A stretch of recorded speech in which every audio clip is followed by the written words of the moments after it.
Welcome and thank you for joining us at the First Unitarian Universalist Church of Houston this morning. I'm Kiana Taylor, a new member of the congregation. Today, Dr. Bossen will be preaching a sermon titled, I Ask No Monument, in which he celebrates the life and legacy of the 19th-century Unitarian Frances Ellen Watkins Harper. Her extensive accomplishments include authoring the first short story written by an African American. We are honoring her as part of our ongoing celebration of Black History Month. For those of you new to our congregation or our online services, I invite you to continue watching after the benediction to hear more about the living tradition that is Unitarian Universalism. We now invite you to hear our call to worship.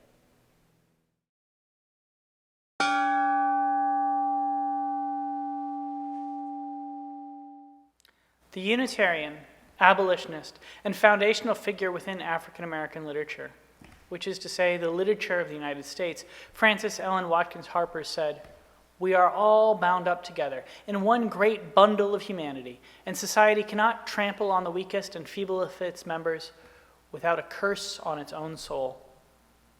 We are all bound up together. Words that express a foundational truth held by our religious community. My fate and yours are inextricably interconnected. Whatever impacts one of us impacts all of us. There is but one human family, and each of us is part of it. We are star children born of the same shimmering stardust and sharing the same final fate. We are all bound up together. Come, friends, let us proclaim this truth, and in doing so, let us worship together.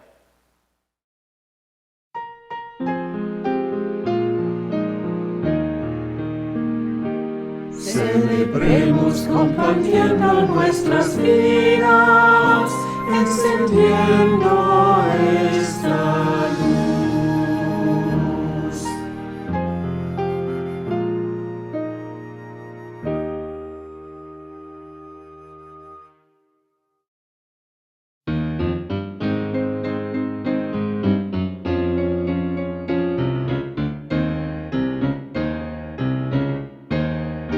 Now let us sing to the power of the faith. Sing, now let us sing to the power of the faith. Lift up your voice, be not afraid. Now let us sing to the power of the faith within. Now let us sing to the power of the faith. Now let us sing to the power of the faith. Lift up your voice, be not afraid. Sing to the power of the hope within. Now let us sing to the power of the love within. Now let us sing to the power of the love within. Lift up your voice, be not afraid. Sing to the power of the love within. Now let us sing to the power of the joy within. Now let us sing to the power of the joy within. Lift up your voice, be not afraid. Sing to the power of the joy within.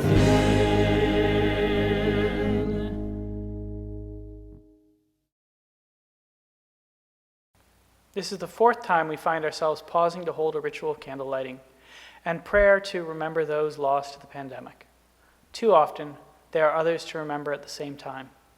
Today, we are also thinking of those lost because of the severe weather and power and leadership failures.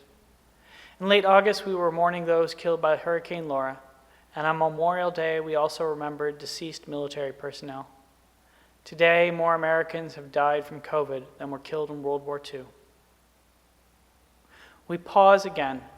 The last time we lit this candle, there were almost 59 million confirmed cases of COVID-19 and over 1.25 million deaths across the world. Multiply those numbers by more than 1.75 to arrive at today's numbers. 113 million cases and 2.5 million deaths. We again light a large candle for all of those killed by this pandemic across the world.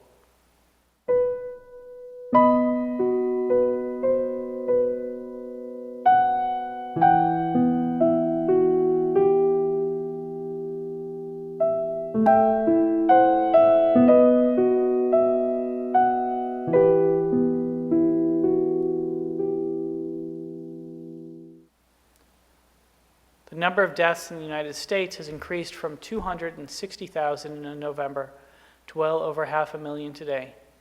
Each number represents not only an individual who died, but family and friends who mourn. We cannot light a candle for each of these, but each small candle we light represents over 25,000 lives lost so far in this pandemic.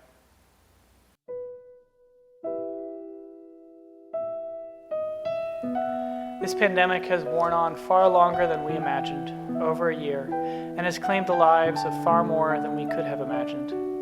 We mourn for those lost and hold their families and loved ones in the warmth of our community.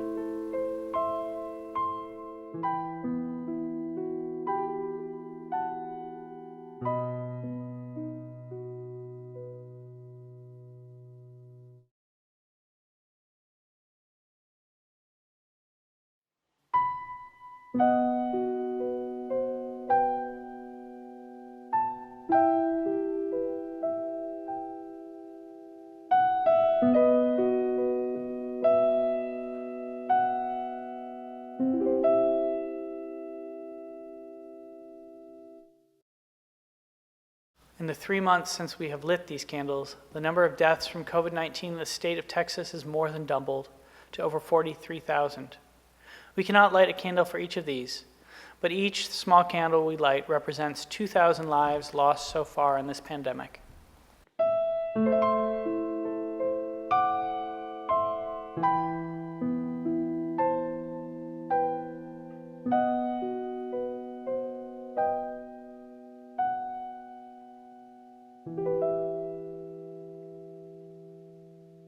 Those we now remember and mourn were our friends, our neighbors, our co-workers, our relatives, those we knew and loved.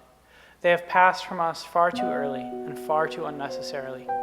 As we remember them, may we strengthen our resolve to take proper precautions so that fewer of our friends and neighbors may contract this virus.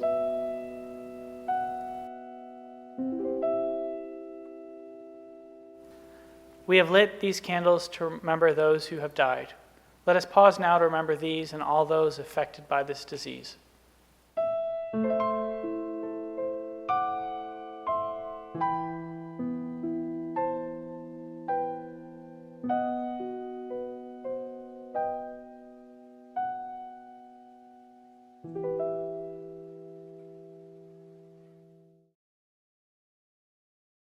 Please join me in the spirit that some call prayer and others name meditation. Open yourself to the wonders of the world. Open yourself to compassion and empathy. Take one breath. Take another. Center yourself. O Spirit of life, that some of us name God and others call the spark within, or the highest to which humans might aspire, we are recovering from the great trauma of the winter storm and the evil policies that turned it into a human-made disaster. Many are still without clean water. Many have suffered from economic devastation and trauma. As a religious community, we reach out our arms and pledge to do what we can so that all can have access to what they need, so that each person will be safe and have the opportunity to recover from trauma. We are called by compassion to reach out to each other in times of need and to work together to create a better world where such human-made disasters are a thing of distant memory. That it might be so, I invite the congregation, absent in body but present in spirit, to say, Amen. We pause now together to lift up that which sits heavy and light on our hearts. I invite you to say the name or to bring to mind those you wish to be held by the loving embrace of this religious community.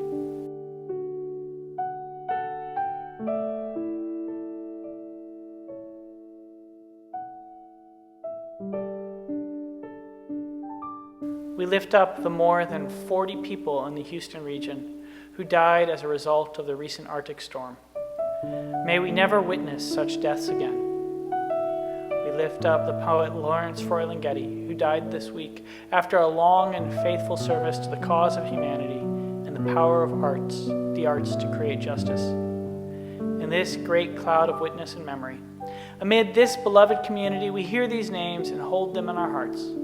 We pause in awe and wonder of the mystery that is life. In the spirit of love, in the spirit of hope, and in the spirit of compassion, I invite each of you to enter into a time of silent prayer, meditation, or reflection.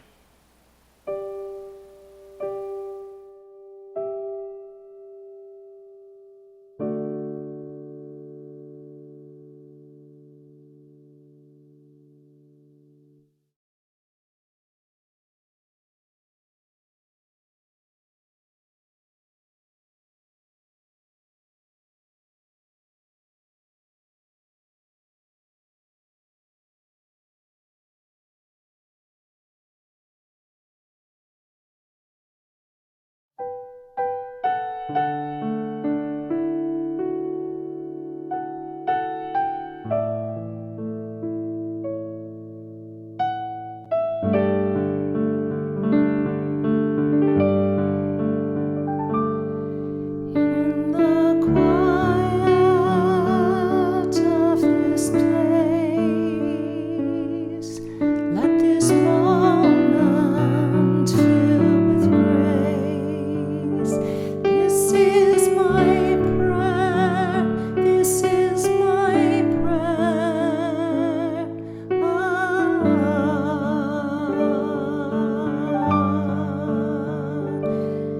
May the sense of mystery guide us through our journey. This is my prayer, this is my prayer.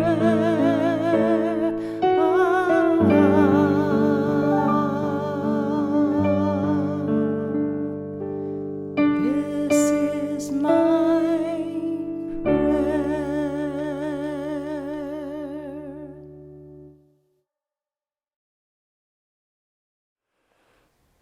Last week's storm and the resulting power loss were devastating for millions of Texans. Among those hit the hardest were small family farms and community market gardens. First Houston has partnered with two of them who lost almost all of their crops and many of their animals as a result of the recent disaster. Our congregation has committed to raise $18,000 to enable the Kashmir MSC Community Garden in Houston and PP Farming, a small Black-owned family farm in Fort Bend County, to reseed. Neither has the financial capacity to reseed their crops on their own. Both participate in the Freedman's Town Farmers Market and regularly bring fresh produce, eggs, and meat to one of Houston's food deserts. Our support of them will enable these Black-operated agricultural enterprises to survive this difficult time. It will also empower them to provide fresh, organic groceries to dozens of families who might not otherwise have access to them. The Big Inspiration Garden is at the Kashmir Multi-Service Center. It was originally put together as a job training program for the Redirect Diversion Program by Dominique Bryant.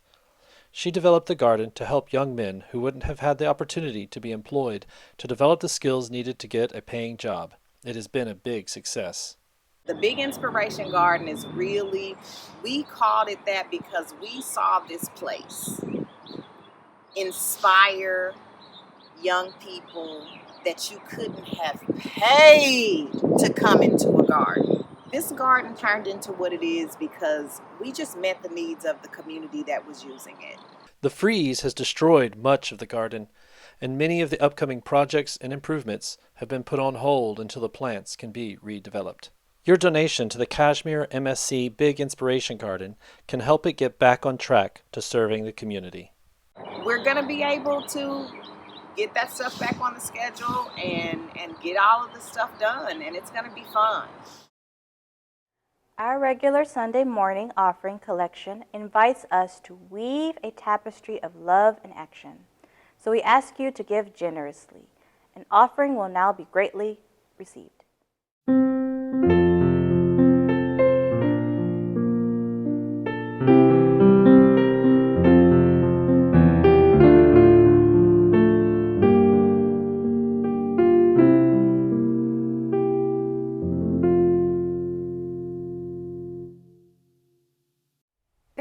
in a Free Land by Frances Ellen Watkins Harper. Entiérrame en tierra libre por Frances Ellen Watkins Harper.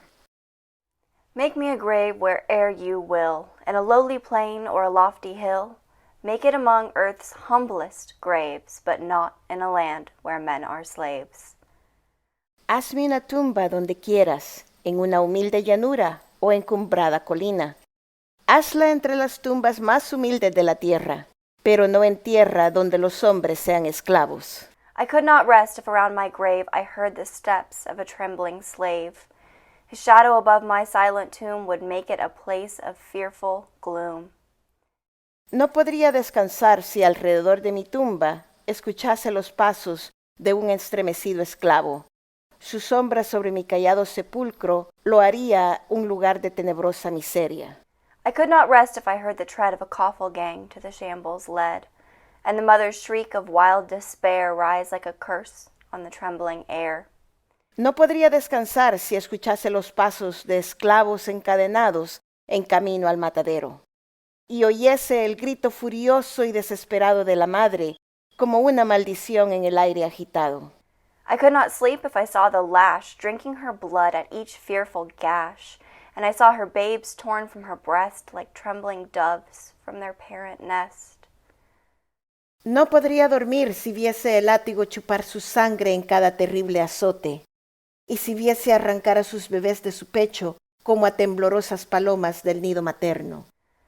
I'd shudder and start if I heard the bay of bloodhounds seizing their human prey, and I heard the captive plead in vain as they bound afresh his galling chain.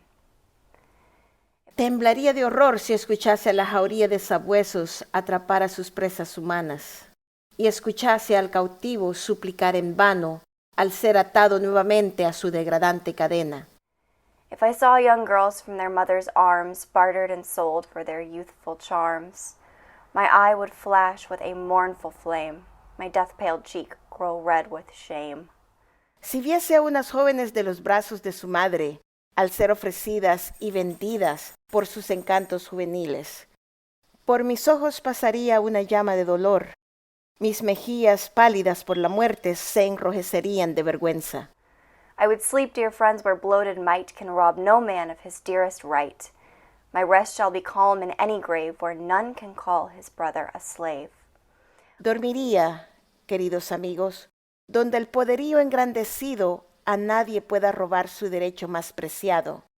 Descansaría tranquilamente en cualquier tumba donde nadie pueda llamar esclavo a su hermano. I ask no monument, proud and high, to arrest the gaze of the passers-by. All that my yearning spirit craves is bury me not in a land of slaves. No pido un monumento erguido y alto, donde los peatones detengan su mirada. Todo por lo que mi espíritu ruega y anhela es que no me entierren en tierra de esclavos.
Today, I want to begin for speaking just a moment about what I'm not going to be preaching about. We're not going to be discussing stewardship. Those of you who are on First Houston's mailing list probably received a calendar of the stewardship campaign and a pledge card in the mail. If you did, then you might have been expecting last week's sermon to be about stewardship and today to be the day that people were invited to drop off pledge cards at either of our campuses. Right now is not an appropriate time for stewardship. Too many of us are still experiencing trauma and disruption caused by the recent winter storm and the evil policies that turned it into a human-made disaster. We've decided to delay the campaign by a month. We'll be sending out a new calendar within the next several days. In the meantime, 3 things. First, if you want to go ahead and make your pledge, please do so.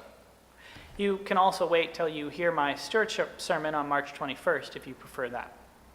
Second, if you're still without clean water, please know that we have some available at our Museum District campus. You can either bring a jug and fill it up from the tap, or you can come by and get some water bottles. Third, if you have experienced financial hardship from the storm, or have home repairs that you cannot handle on your own, please know that the minister's discretionary fund and the congregation exist to provide aid to our members and friends in their time of need. Please reach out to me or to Reverend Scott, and the congregation will do what it can to help you. This morning's sermon concludes our 3-part series reflecting on the second source of the Unitarian Universalist Association, Words and Deeds of Prophetic People, which challenge us to confront powers and structures of evil with justice, compassion, and the transforming power of love. In honor of Black History Month, we have been focusing on the prophetic inspiration offered by people from Africa or who are part of the African diaspora and who have connections to our living tradition. I started the month with a discussion of the early Christian North African theologian Origen. He was one of the first proponents of universal salvation, and he taught that the Bible, at least the Hebrew Bible and much of the Christian scriptures, was to be read metaphorically, not literally. Then Reverend Scott preached a sermon on the affect theology of the Reverend Dr. Tendeka, a contemporary Unitarian Universalist minister and theologian. She argues that religion does not begin with claims about right belief. It is a universal response to the overwhelming sense of dependence that each of us has, even if at some point in our lives, even if only in our natal relationships with our mothers. And then we translate this experience of dependence and connection through the language of faith that we find in our particular cultures. Today, I conclude our series with a sermon honoring the life and legacy of Frances Ellen Watkins Harper. Have you heard of her? She was a 19th and early 20th century Unitarian and abolitionist. A longtime member of the First Unitarian Church of Philadelphia, she holds a central place in the Black literary tradition. A pathbreaker in so many ways, in the middle of the 19th century, she demanded equal access to public works. A full 100 years before Rosa Parks, she refused to give up her seat on a streetcar to a white man. She was also one of the first people in the United States to make a living solely as a writer, and is the author of the first known short story by an African American. The creator of dozens of poems and numerous essays, she wrote 4 novels, and she is responsible by herself for almost half of the major works of fiction written by Black people in the United States prior to the turn of the 20th century, or prior to the start of the 20th century. Harper's place in the Black Republic of Letters is such that a fragment of one of her poems is inscribed on the wall of the Smithsonian's National Museum of African American History and Culture. It comes from the poem that Alex and Alma read earlier, The Spanish translation, incidentally, is original to Alma. It reads, I ask no monument, proud and high, to arrest the gaze of passers-by. All that my yearning spirit craves is bury me not in a land of slaves. I'll return to this stanza and a discussion of Harper's Unitarianism shortly. Before I focus our attention more closely on Harper, I want to zoom back out and talk with you about the overall intention of this sermon series. It's captured in a phrase I uttered earlier and in a word that I have used multiple times. The phrase is living tradition, and the word is canon. Unitarian Universalism is a living tradition. Rather than taking the sources that inspire us as fixed, we view them as ever-changing and ever-expanding. What speaks to one person or one generation does not necessarily inspire another. The phrase, revelation is not sealed, is a commonplace amongst us. It is meant to remind us that your life and mine contain within them an infinitude of marvels, an expansive and ever-expanding opportunity to encounter a world that might rouse us to, in Harper's words, embrace every opportunity, develop every faculty, and use every power that God has given us to rise in the scale of character. The word canon closely connects to the living tradition. In his description of the African American literary canon, Henry Louis Gates Jr. observes canonical texts signify or riff upon each other, repeating, borrowing, and extending metaphors book to book, generation to generation. The Unitarian Universalist canon might be understood as those texts which help inspire our living tradition to change and grow from generation to generation. It's filled with works by preachers and theologians, novelists and poets, essayists and scholars. These are the people who you might routinely hear quoted from this and other pulpits. They are the ones that ministers study in seminary and who lay people read in discussion groups. I speak of Alcott, Channing, Emerson, Fuller, and Howe. I invoke Forrest Church, A. Powell Davies, Martin Morrison Reed, Marilyn Sewell, and Tendeka. They are the ones whose words often inspire us in our worship. I am a living member of the great family of all souls, said Channing.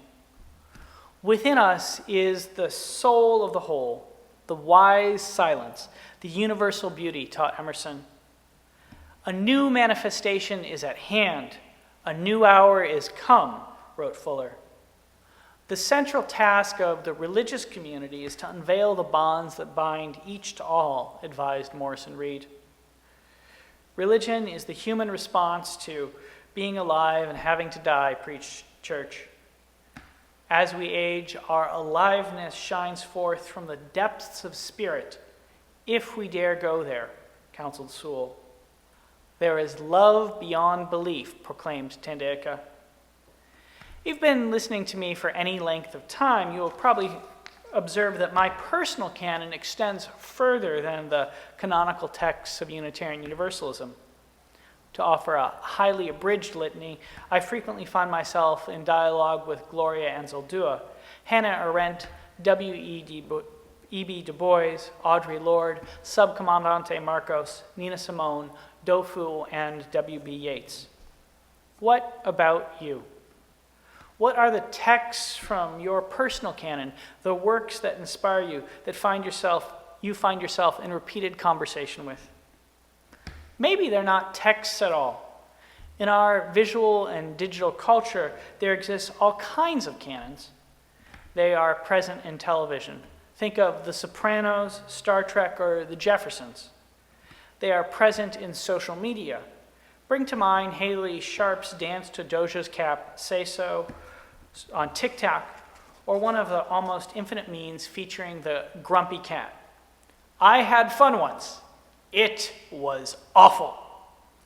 They can be found in painting, Leonardo da Vinci's The Last Supper and Friedrich Kahle's self-portraits, and photography, Robert Capa's Death of a Spanish Loyalist and Dorothea Lange's Migrant Mother. We might even seek them out in cooking. My latkes are an interpretation of my mother's. Riffing upon them, I often find myself wondering how they compare to hers. In truth, we could search for canons in every form of cultural production. They are rooted in the things we think of as traditional or influential and then extend into the contemporary moment, the living tradition. In our epoch, some forms of canon even appear almost anti-canonical in the sense that the self-referential domain of social media composition appears more ephemeral than literary ones. Nonetheless, each of us carry canons in our heads of texts, digital creations, and visual objects that influence the way we extend metaphors and repeat earlier constructions in our own lives and creative acts. This sermon might be taken of as one instance of how canons shape our communications.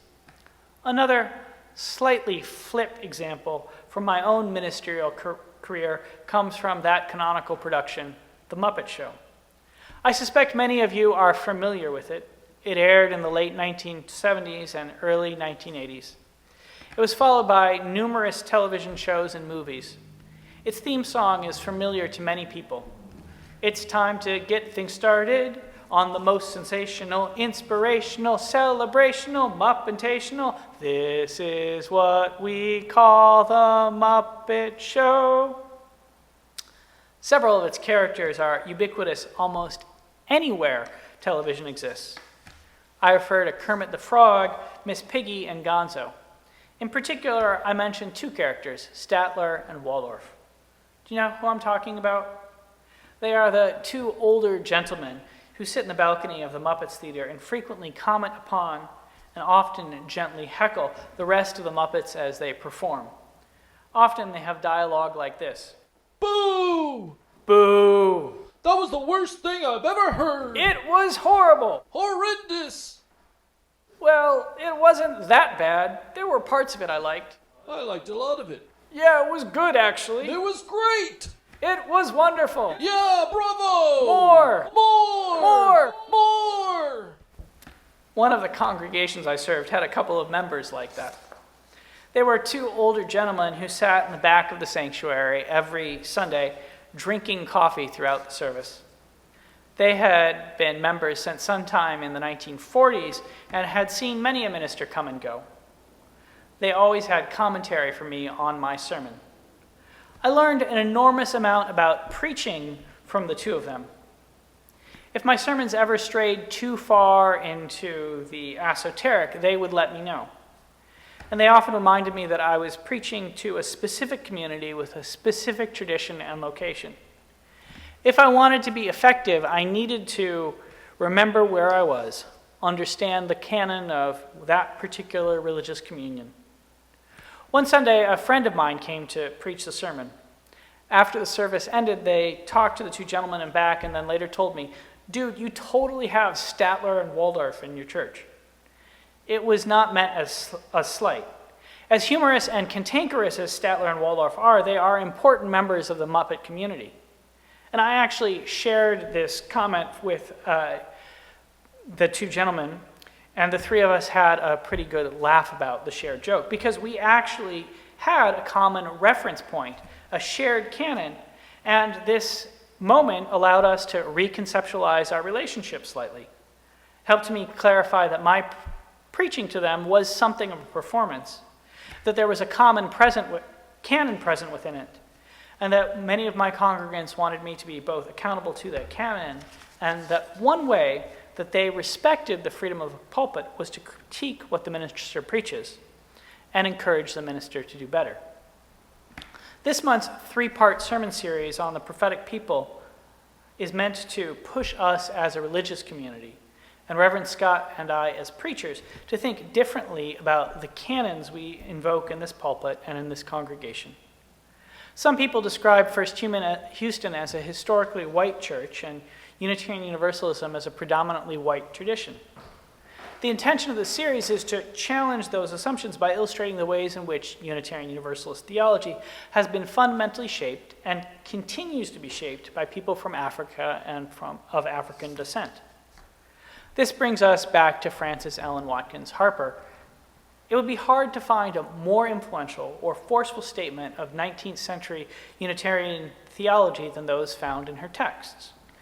I ask no monument, proud and high, to rest the gaze of passers-by. All that my yearning spirit craves is bury me not in a land of slaves. The verse is an expression of our tradition's commitment to create more justice in the world. Its speaker is not particularly interested in personal gratification. She wants no monument. She makes no reference to eternal reward or future salvation. Her concern rests entirely upon the horrors that humans visit upon other humans. There is the pain that people held in inhuman bondage experienced on the forced labor camps known as plantations, the lash, the galling chain, and the way in which women are bartered and sold. And there is the immorality of the men who believed they are white, which turns other human beings into prey, captives, and slaves. What hope exists, the poem implies, rests upon those who hear its plea, bury me not in a land of slaves, and then act to destroy slavery. It is a humanist vision. Harper seems to be telling us that God is not coming to save us. We must save ourselves. The profound moral evil that she challenges has been created by humans. It is only humans who can uncreate it. This is the message of her novel, Iola Leroy. Written in 1892, I want to suggest that it is one of the great Unitarian novels of the 19th century. A strong statement since the genre includes the works of Louisa May Alcott, Charles Dickens, and Nathaniel Hawthorne. It centers on the experiences of African Americans prior to, during, and following the Civil War. It contains depictions of debates on how to resist and overcome slavery that I have not encountered elsewhere in literature. One scene describes a code that enslaved people used to communicate the successes and failures of the Union Army as it moved through the South. In it, Harper shares, in conveying the tidings of the war, if they wished to announce a victory of the Union Army, they said the butter was fresh. If defeat befell them, then the butter was rancid. Another scene offers an analysis of how African Americans in the South understood their relationship to the Union Army and what freedom would mean for them. Late at night, a group of them meet in a cabin to debate whether or not to escape across Union lines as the war's front approaches. They discuss how they might help older generations flee. One man decides to stay behind because he cannot bring his aged mother with him. A different man shares with the group that he understands why the Union Army wants to grant them freedom. It is less of an expression of a commitment to destroying slavery and more in line with a desire to undermine the Confederacy. He tells his audience why Army officers will not return enslaved people to their so-called masters. If a slave runs away, he is called contraband, just the same as if he were an ox or a horse. They won't send the horses back, and they won't send us back. Nonetheless, this man resolves to join the Union forces because he believes that the Union will be required to give its supporters their freedom after the war is ended. The primary themes of Harper's novel are eloquent statements of one that are often offered in this pulpit. Harper describes race as a social construction. The title character, Iola Leroy, is so fair no one would suspect that she had one drop of African American blood in her veins, writes Harper. She passes for white until it is revealed that her mother was partially of African descent. Then, through the legal fiction of race, she is transformed into a black woman and sold into slavery by an evil white relative. The principal objective of life is to cultivate good character. Character is vital to overcoming white supremacy. It comes from the virtues we cultivate and is expressed in the deeds we do. Harper wrote, in words that appear to canonically prefigure one of Martin Luther King's most famous utterances, one of the great mistakes of our civilization is that which makes color, and not character, a social test. Jesus is taken as a moral exemplar, a great teacher, rather than a figure who died to save humanity from original sin. The Trinitarian theology of the slave masters is portrayed as white folks' religion. It is counterposed with the more human-oriented religious practices that seek the creation of justice in this world. It is humans who created white supremacy, she wants her readers to know, and it is humans who have the power to overcome it. A final theme is present in the novel. It is one in which I, quite frankly, would be well advised to discuss more often in this pulpit. It's the connection between white supremacy and gender. Harper's novel and other works are explicit in showing how the construction of white supremacy has been the project of men who believed that they were white. The relative who sells Iola Leroy into slavery was a white man. My next words discuss a topic of explicit nature and might not be appropriate to all audiences. You might want to skip ahead in the video for a minute. What Harper's novel and poem, Bury Me in a Free Land, both make clear is that sexual exploitation was a central part of white supremacy during slavery. It arguably remains so today. Harper covers this matter in, by 19th century standards, graphic detail and shows how white men routinely sold their own children into slavery. Harper's frankness about the relationship between racial and gendered oppression is one of the many things that she brings to the Unitarian Universalist canon. Reading her works has reminded me that whenever we talk about dismantling white supremacy, we are actually describing dismantling the entwined moral evils of racial and gender hierarchy. It also prompted me to consider how the Unitarian Universalist canon is structured and maintained. It's caused me to ask the question, what is my role and this pulpit's role in sustaining and expanding that tradition? And to ask, what exactly comprises my canon? I hope that our sermon series has encouraged you to ask similar questions, and that this sermon has inspired you to probe a little further and think about your personal canon a little more. Those texts and cultural productions that help you to interpret, to move through the world, and extend their metaphors into your own lives. What teachings do your personal canons contain and reference? It's a good question to end on at the conclusion of this, the last sermon of Black History Month. Carter G. Woodson was the man who originated Black History Month. He envisioned it would place people from Africa and of African descent in history and as crucial players in the construction of canons within the United States and elsewhere, so they might share with each other a history of the world void of national bias, race hatred, and religious prejudice. These sermons have been offered in that spirit. It's our hope that they expand your conception of the Unitarian Universalist tradition. As the teachings of Origen, Harper, and Tendaica should remind us, it has always been a multiracial tradition. To speak of this tradition is to remind ourselves that one of the tasks that we face as a multiracial congregation in one of the most diverse regions of the world.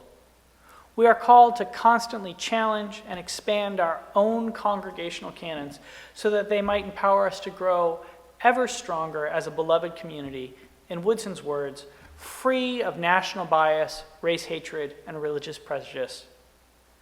I end not there, but with words that riff upon the closing of Harper's Iola Leroy.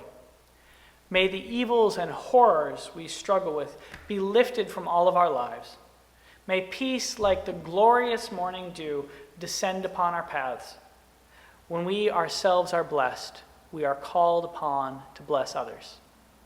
Amen, and blessed be.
We extinguish this flame, but not the light of truth, the warmth of community, or the fire of commitment. These we carry in our hearts until we are together again. We conclude with this benediction from the canonical words of Frances Ellen Watkins Harper. There is joy beyond the present pain. There is hope in justice. Though the morning seems to linger over the hilltops far away, yet the shadows bear the promise of a brighter coming day. Amen, and blessed be. Please join me in thanking Alex Kamick and Alma Vizcarra for participating in today's service. Music was provided by Mark Vogel, our music director, the First Houston Sanctuary Choir, and Evan Burrows, alto saxophone. For those of you who may be new to this congregation or the online services, let us say a few words about Unitarian Universalism. Unitarian Universalism is a faith where you can bring your whole self, your full identity, your questioning mind, your expansive heart. As Unitarian Universalists, we join together on a journey that honors everywhere we've been before. Together, we create a force more powerful than one person or one belief system. Our beliefs are diverse and inclusive. Rather than a creed, we share a covenant based on a set of 7 principles. These include the free and responsible search for truth and meaning, the inherent worth and dignity of every person, and the knowledge that we are part of an interconnected web of all existence that calls us to honor the earth and all creatures. Thank you for being with us today. Our church continues to meet online while a pandemic and severe weather keep us physically apart. There are groups meeting both weekly and monthly to keep you connected and engaged with our community.